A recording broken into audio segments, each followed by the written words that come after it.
Well, you can only transfer really up to 60 units. Any more would be a waste of your time. So, and if you fulfill all the requirements, different categories, you should just transfer. There's no reason for you to stay at Leni.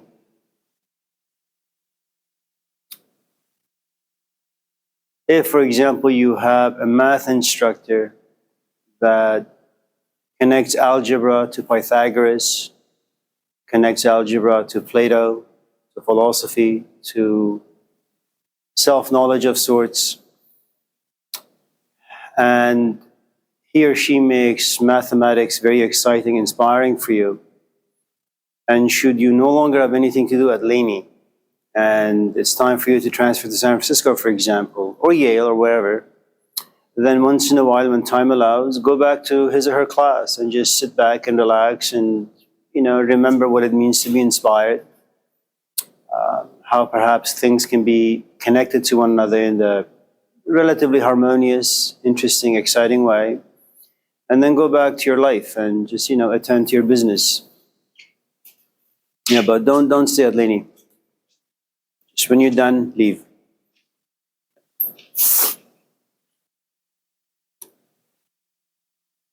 Jay missing anything? Or we'll just come back to you?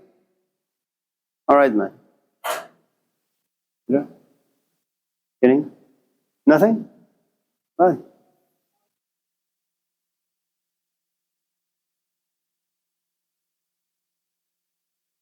Think about karma that one is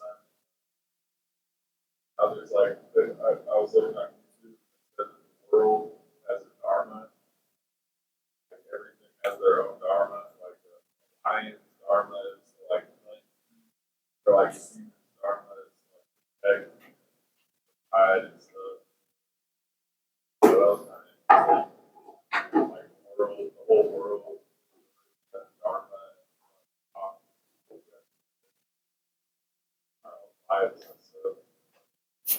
Good morning, Charlotte. It's probably true. I mean, it's a very colorful way of describing, explaining what dharma and karma are. And if, the colorful language and philosophy and perspectives excite you, that's great. I'm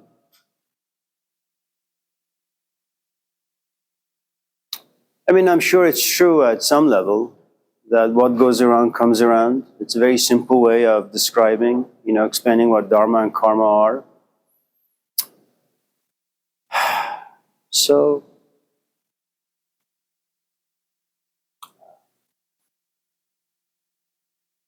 the idea of when Hinduism first began, there was no idea of reincarnation, there was no idea of karma.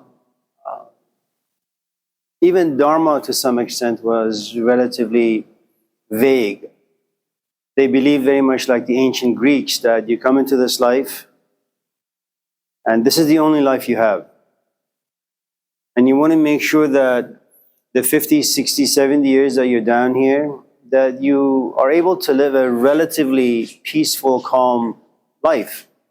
So you should just be more aware of what you do and how you do them. And the other thing about, say, 3,000, 4,000, 5,000 years ago in the Indian culture is that life is quite simple. It's not like today where you go to restaurants and they give you a menu that's 50 pages. Everything is like in and out. There are 3 items on the menu. It's either a burger or a cheeseburger or a double cheeseburger, and you either get Coke or water and French fries. That's it. When you don't go in there, reading a novel to figure out what exactly you want to eat. So there is less confusion, there is less anxiety, there is less envy because everybody's basically eating the same thing, ordering the same thing. And their taste buds, the palates, basically function the same way. They have the same history. I've been eating cheeseburger for the past 50 years, and that's it. The elements of greed, for example, and jealousy, really, for the most part, just live within the context of what you've been exposed to. And what you've been exposed to are only 3 items and no more. So it's important, when you speak about, say, ideas that have been transported to the West, They come from a very, very simple culture. They also come from a very religious environment. And you can all of a sudden bring Buddhism down to America. America is capitalism, secularism, consumerism, it's retail therapy. India and Nepal is a very, very different beast. And so when you bring two very, very different cultures together, it's like you want to put something square in a rectangular environment, and they just won't fit, no matter how much you try. So, and what the Hindus believed that, there are only three ways you can live life. You can either live life through pleasures of the body, or you can have more, perhaps evolved desires. Like instead of just having sex or having food or smoking or drinking, maybe you should just go to school.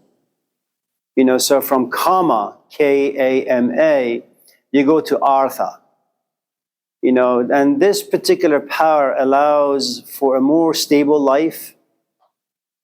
Imagine if you, for example, have spent most of your time smoking and drinking and just being self-serving for the most part, and all of a sudden your companion comes to you and says, I have a child. I think I'm pregnant, and you're soon going to be a father. And she kind of sits you down and educates you that a studio is no longer sufficient. We need perhaps a 2-bedroom. A bicycle is no longer sufficient. We need a minivan, for example. Working at Home Depot in and out is no longer sufficient. It may, pay the bill for weed and perhaps drinking and various other forms of entertainments, but when it comes to having a family, it's no longer sufficient. You need to do something different. And now your priorities begin to change. The way you look at yourself, the way you look at your life, the way you look at your companion, your responsibilities, everything changes. Now you are forced into the state of artha, power that kind of hones the sort of pleasures you want in life. And there comes a point where, you have a family and you make a decent amount of money, but now you moved into what they call dharma, which is you have to be with your wife in a certain way. You have to be with your child in a certain way. You can't just scream at your kid all the time, because then he'll just grow up to be frightened of everyone and everything. He doesn't want to be screamed at by the boss, by the girlfriend, by your friends.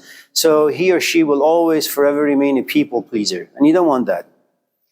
And that's it. And what they argued initially for the Hindu tradition is that it doesn't really matter what stage of life you move into, whether it's kama or artha or dharma. There comes a point where everything eventually loses its luster, its glaze. Things will become boring. It's just a relationship.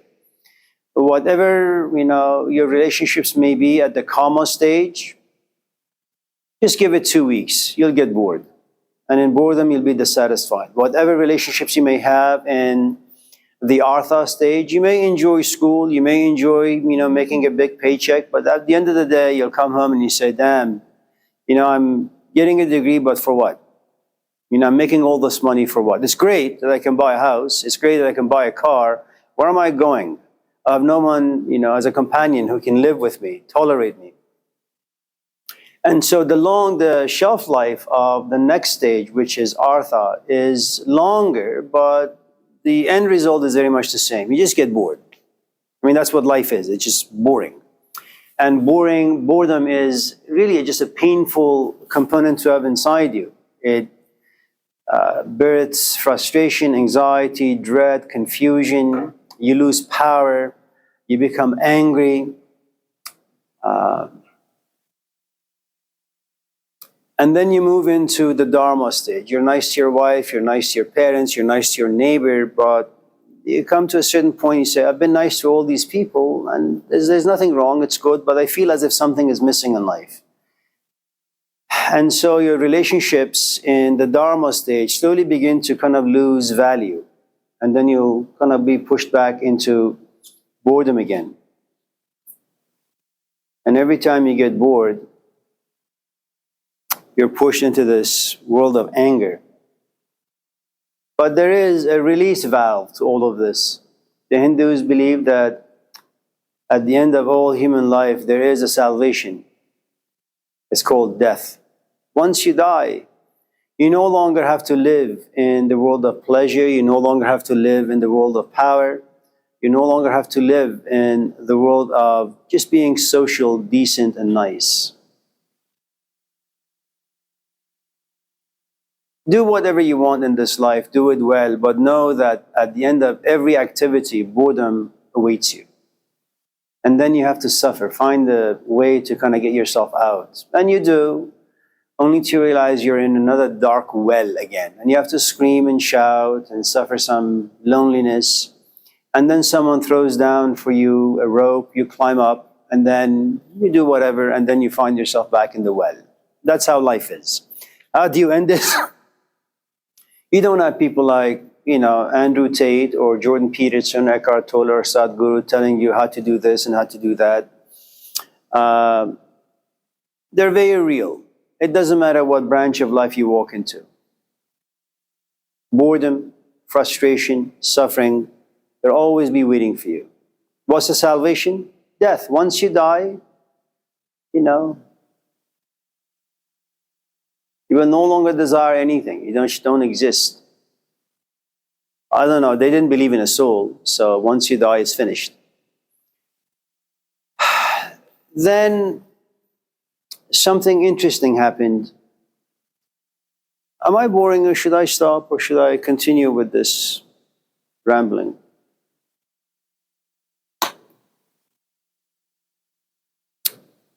Then you had some people who were profoundly observant of nature, not so much of human life, but of nature itself. And they realized that, you cut a branch of a tree, a few months later, another branch grows, you cut the grass or uproot it, another blade of grass grows. And it says it seems like nature never dies. It has a tendency of just regenerating itself. And maybe it's the same thing with human beings. That there is this poem that Rumi has, it's about death and reincarnation. به روز مرگ چو تابوت من روان باشد گمان مبر که مرا درد این جهان باشد جنازه ام چو ببینی مگو فراق فراق مرا وصال و ملاقات آن زمان باشد کدام دانه در زمین رفت که نرست چرا ز دانه آدمیت این گمان باشد. Translation: به روز مرگ جنازه ام که ببینی مگو فراق. When you see my corpse being carried to the grave, do not cry, do not be sad, do not say, oh, it's too bad he's dead. It's something I was talking to with my wife this morning.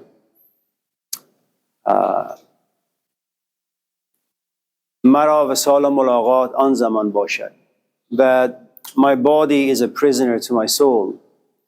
That instead of you moaning and crying and wailing because I'm dead, you should be very happy, you should rejoice, because now my soul is freed from the desires of my flesh. I'm going to go back and meet my maker. If you've watched the movie V for Vendetta, near the end of the movie, V walks to Evie, a subway station, and he's all bloodied up.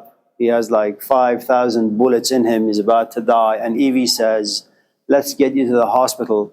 And he says, no, I've suffered enough in this life. Please let me go. I'm going to go and meet my maker, which is very much what Rumi says.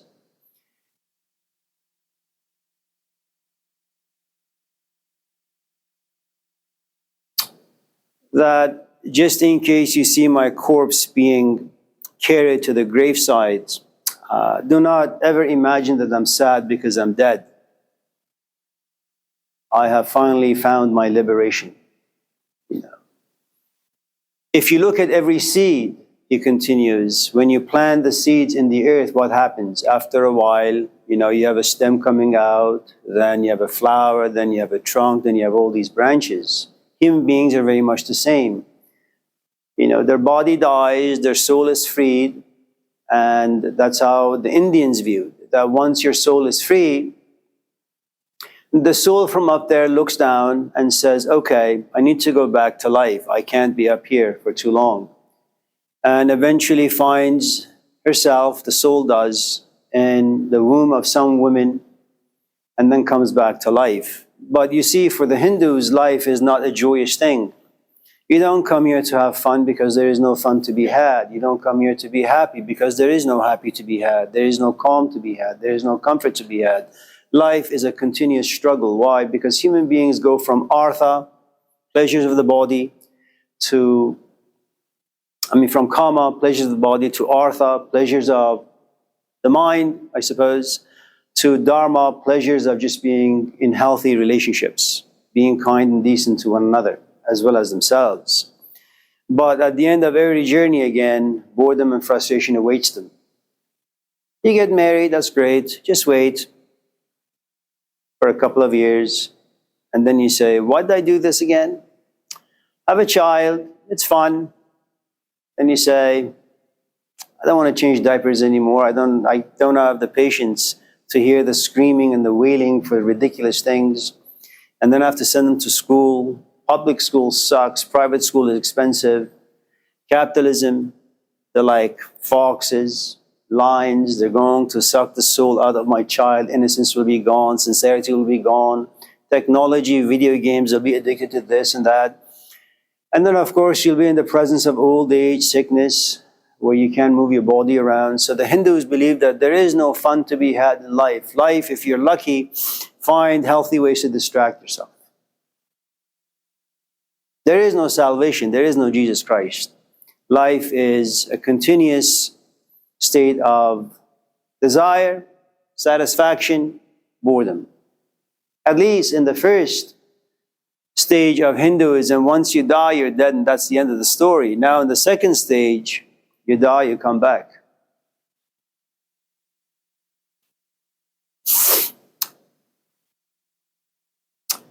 Then there was this thing that was added to the concept of reincarnation, and that was karma.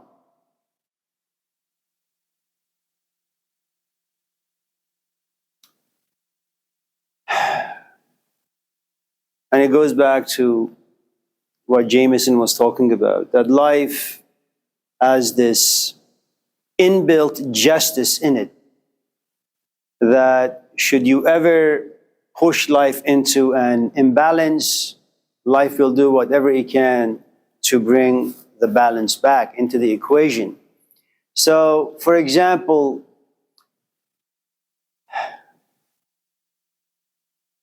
if you have done something wrong to someone and you don't pay the price for your wrongdoing in this life, you will come back. But life has not forgotten what you did in the previous life. And so life will create certain circumstances where you have to kind of pay the price for what you did in a previous life or 10 lives before. And so the idea of thou shalt not judge, because you will be judged by the very same thing that you judged someone, it's very, very true. And now the philosophy of Hinduism became very, very complicated. That whatever you do in life, it's going to come back and haunt you. And since human beings, for the most part, have a good amount of ignorance inside them, they lack experience, they lack knowledge, we have no choice but to make mistakes. Mistakes in our bodies, mistakes in our minds, mistakes in our emotions. We have no choice but to wrong ourselves and wrong other people. And now Hinduism becomes a very tragic religion. No human being can ever come into this life innocent. Everyone is born in sin. But Hindus gave birth to this concept of sin long before Christianity or Judaism came about.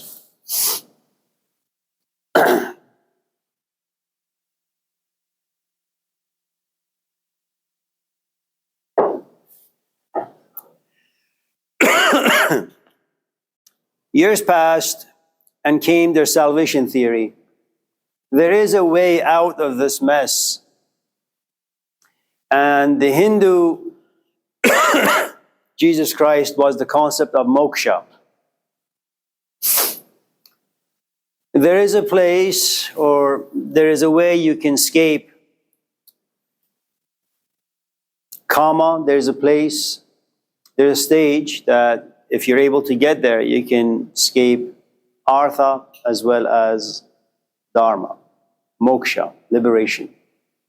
It's the kingdom of God within. The Hindus call it Atman. It's a self that is hidden deep within. I'm not quite sure where it is. There is this beautiful passage, for those of you who are interested in such things, in the Quran, which is the Muslim Bible, that one day God wakes up, and I'm, adding stuff to it because it makes it more interesting and fun. God one day wakes up and says, I'm so alone, like the rest of us in this class sometimes, even though you may have a companion laying next to you and they happen to be a relatively nice and decent human being, but they just wake up in this mood and you feel isolated, you feel estranged, as if you've been cut off from everything. And deep down you lament, you whisper to yourself, why do I feel so lonely? Why do I feel so isolated? So that's how God one day wakes up with this particular mood. I'm tired of being alone, so let me just create things. And I can perhaps see my own reflection in the things I create. And you should kind of understand the hint that we have been given in the Quran in regards to this particular story. If you want to see your own reflection, create something. But make sure whatever it is that you create, you're able to see a certain image of yourself that you enjoy. There is nothing wrong with having sex. Have sex. But have it with someone that when you're done, you can look at this person and say, I feel calm. This is my resting place. I don't want to be guilty. I don't want to feel ashamed. Do you see? Make food. Invite people to your house. But enjoy their company. Have conversations. Create good conversations. But make sure you see a good reflection of yourself, a mature reflection of yourself. And that's what God wants. And so it creates the mountains, the oceans, the animals, and ultimately human beings. He says, I want to see my own reflection in the mountains. So he injects himself in the mountains, but the mountains don't have the capacity to contain God's presence, so they shatter to pieces. And God says, the mountain is not a good reflection of God. Maybe I should go into the oceans. So God injects himself into the oceans, and the oceans run dry all of a sudden. And God says, yeah, I don't think the ocean can reflect back to me my image, which is an image of perfection. And so he goes into the animals, and only to realize the animals basically shatter into pieces. And he says, God says, yeah, the animals are far too ill-equipped to contain my presence. And then he looks down and he comes to realize that he has created this feeble-looking animal that we call human being.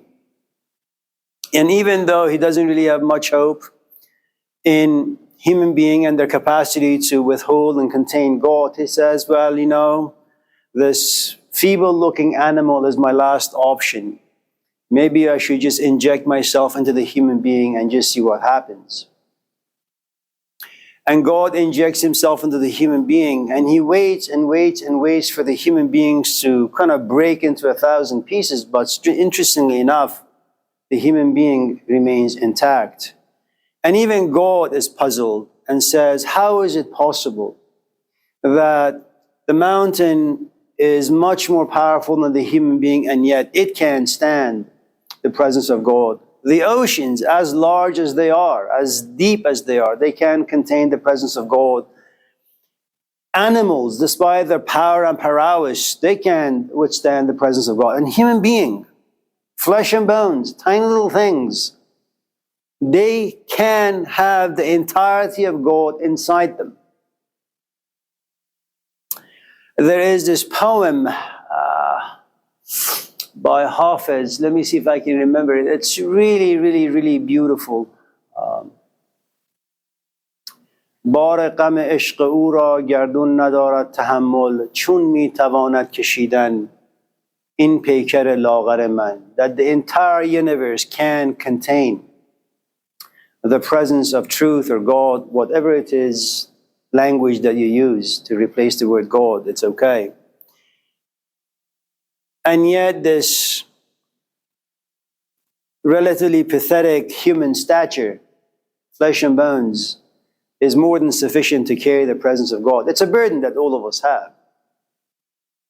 And so Atman is that there is something deep within all of us human beings that if you can ever get yourself out of the world of karma or pleasure or artha, power, or you just want to be socially responsible, if you're able to get out of that and ever become interested in the world of moksha, salvation, and then maybe you can see Brahman, what they call God. But here's the thing. You can never journey to God by yourself. It's impossible. You need to find someone who's been there, who's done that. And it's the prodigal son story, really.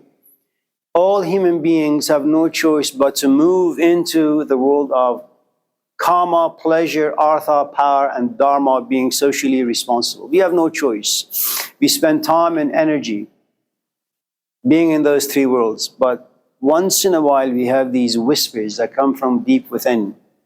There is more to you than merely pleasure. There is more to you than merely the pursuit of money. There is more to you than simply being married and tending to your children, taking care of your parents. Self-knowledge. Or as the Greeks would say, know thyself.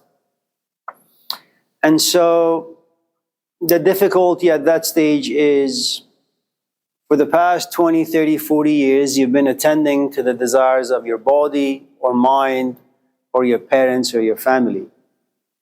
And for some reason, this whisper gets louder and louder and louder, and now it's a screaming that's taking place inside you. Walk away. Walk away from the life that you have lived for the past 20, 30, 40 years. But you see, all of us become addicted to whatever life that we have. Walking away from any sort of a life is difficult. And so they say,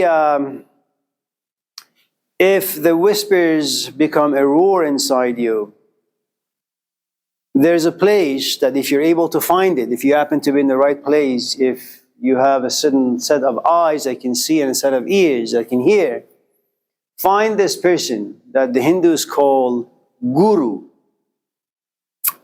It comes from two words. Basically, someone who removes darkness, someone who removes sin, someone who removes pathetic pleasures and pathetic pursuits, gets rid of them, right? And then tries, as best as he or she could or can, to replace darkness with light.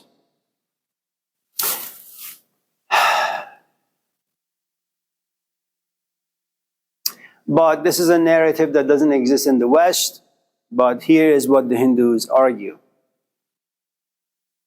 If you're able to find a teacher, i.e. guru, inside your teacher lives God. He is no different than Jesus Christ. If you read the Gospel of John, only through me you get to the Father. You see me, you see God. Before Abraham, I was. I am the light. I am the bread.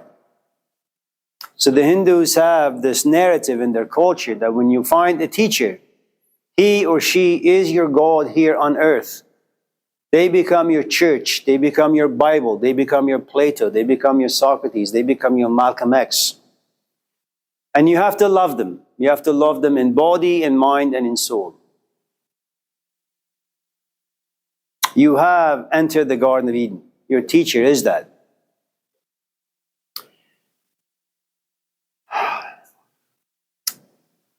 But should any of you again have such desires, the warning is the following. You have young teachers, you have middle-aged teachers, and you have old teachers. Young teachers are very much like people who win the lotto. You know, you're poor, all of a sudden you buy a ticket and you win millions and millions of dollars. What you now have is power. What you don't have is the knowledge as to how to use this power in the right way that does not consume and destroy you. So what young teachers have is a good amount of intellectual and spiritual power. They have this magnetism, this charisma.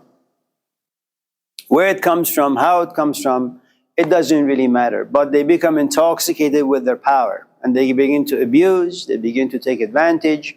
So you want to abstain, you want to make sure that you don't go near anyone who is young.